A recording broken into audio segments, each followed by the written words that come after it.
Imagine your world collapsing in a single hour. One moment, you're sipping tea in your living room. The next, the sky erupts. Sirens scream. The walls shake. The glass shatters. You run, not because you're brave, but because you're human. You grab your child. You grab your phone. Maybe you don't even grab your shoes. You just run. That 1 hour feels like a lifetime, doesn't it? That's trauma. That's terror. That's the kind of event that leaves permanent scars. But here's the uncomfortable truth no one wants to confront.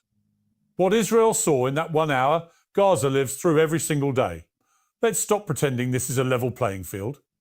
Let's stop sanitizing horror with political vocabulary. Israel's trauma was real. Fear was real. The loss, the confusion, the helplessness, it was devastating. But that moment of devastation was a sliver of what Gaza has endured for decades. This isn't a competition of pain. It's a confrontation with conscience. Because if your empathy switches on only when the missile falls on Tel Aviv but turns off when it levels a school in Rafah, you're not empathic. You're selective. Let me be brutally honest, because someone has to be. If you only flinched when one side was attacked, then you haven't really understood the depth of this conflict. You've only memorized your bias. In Israel, families huddled in fear that night, asking if they would survive. But in Gaza, families don't just ask that on one night. They ask it every night. Every morning, they check to see if their neighbour's house still stands. Every afternoon, they count the empty chairs around the table. Every evening, they pray not for peace, but for a pause. That's not living. That's enduring. And yet we see the world reacting with disproportionate outrage. 1 hour of suffering triggers global outcry, but years of devastation provoke little more than footnotes and carefully worded UN statements. Why? Because some lives make better headlines than others? And because some blood is louder? This is not justice. This is a moral fracture. And the longer we ignore it, the deeper it gets. The truth is, trauma cannot be monopolized. Fear doesn't wear a flag. And suffering doesn't recognize political boundaries. It's time we stop weighing pain on a bias scale. One side's sudden nightmare doesn't outweigh the other's perpetual reality. When you truly grasp that, when you understand that the fear that paralyzed a nation for 1 hour is the daily rhythm of existence for another, then, and only then, will your empathy become real. You don't need to choose sides to choose humanity. You just need the courage to acknowledge the truth, even when it's uncomfortable, even when it challenges everything you've been told. Because justice doesn't require your comfort. It requires your clarity. And right now, clarity is exactly what this world is starved of. It's easy to be indifferent when the bombs aren't falling on your street, when your mornings begin with coffee instead of rubble, when your biggest concern is your phone battery, not whether your house will still be standing in an hour. Comfort, you see, is a seductive thing. It dulls your sense of urgency. It makes you believe that distant suffering is someone else's tragedy, until it isn't. Until in a flicker of chaos, the war knocks on your own front door, and suddenly you realize the pain you once ignored was never that far away. It was just inconvenient for you to notice. That is precisely what happened. In 1 hour of sudden, visceral terror, Israel experienced a taste, just a glimpse of what Gaza lives with constantly.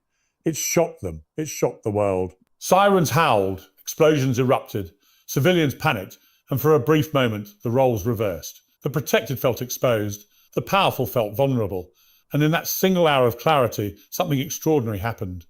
The reality of the other side became impossible to ignore.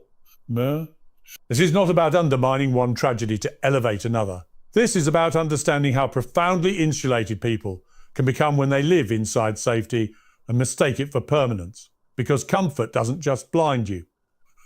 It deceives you. It makes you believe that chaos is a foreign thing, that fear belongs only to others, that injustice only matters when it's televised in your language. And then, when the war arrives, it rips away your illusions like plaster off a wall. And suddenly, you don't see yourself as the defender anymore. You see yourself as the target, but here's the uncomfortable truth. While that hour ended for Israel, Gaza's hour never stops ticking.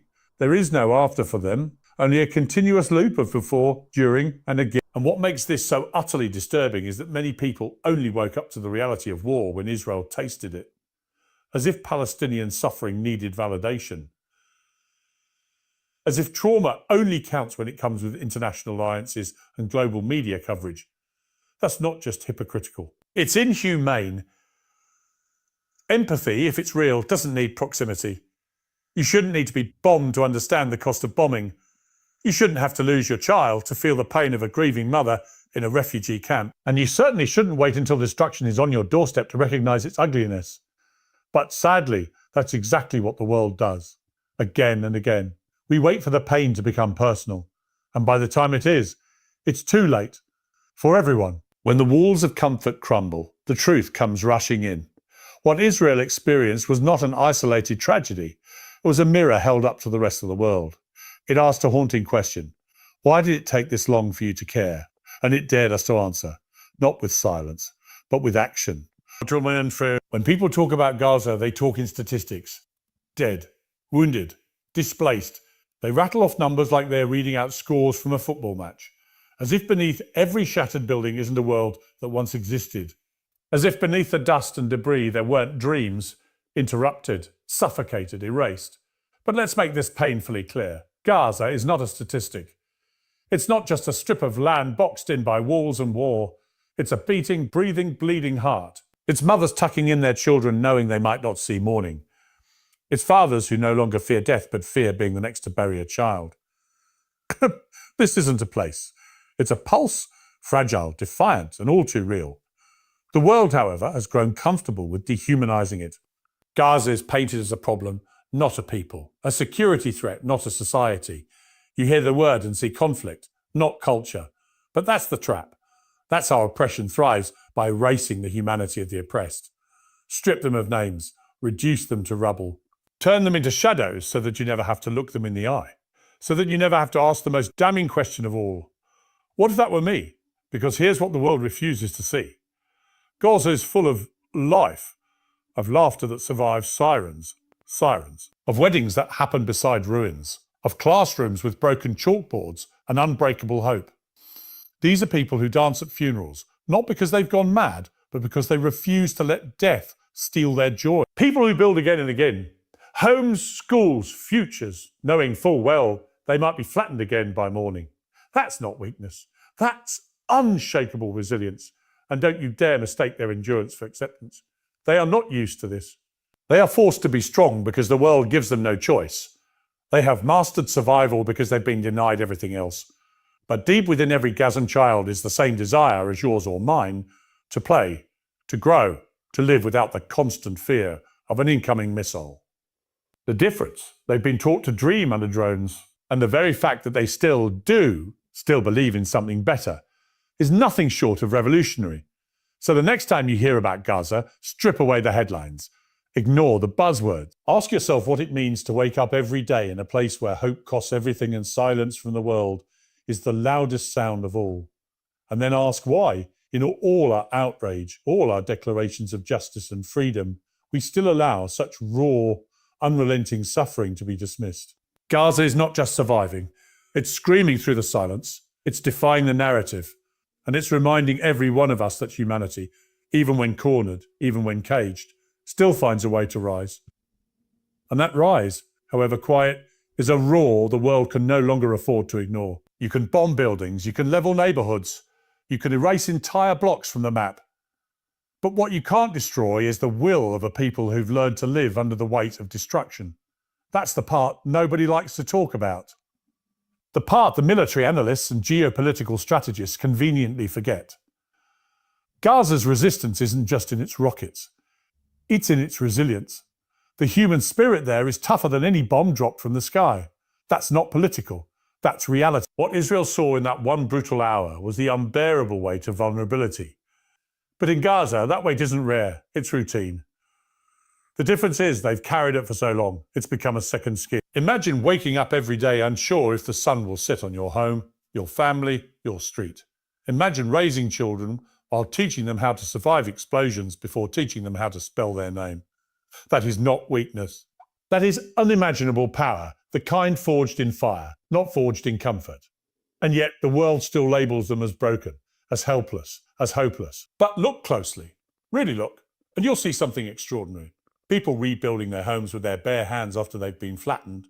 Again, families sitting down for meals in the shadows of collapsed walls.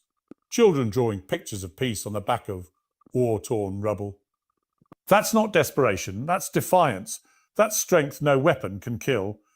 It's easy to look at Gaza through the lens of destruction, but what's harder and far more important is to see the endurance, the unyielding force of will that refuses to be buried beneath the rubble. These people have made survival into an art form, and every time they're pushed into the ground, they rise with more resolve, more courage, more clarity than before. That's the part that terrifies those who drop the bombs, because you can destroy infrastructure, but you cannot destroy dignity. No one is born with that kind of toughness. It's not inherited. It's built, brick by broken brick, breath by gasping breath. You can't understand that from a news clip. You have to sit with it. You have to listen to the voices that never make it to your screen. The voices of a people who, despite having every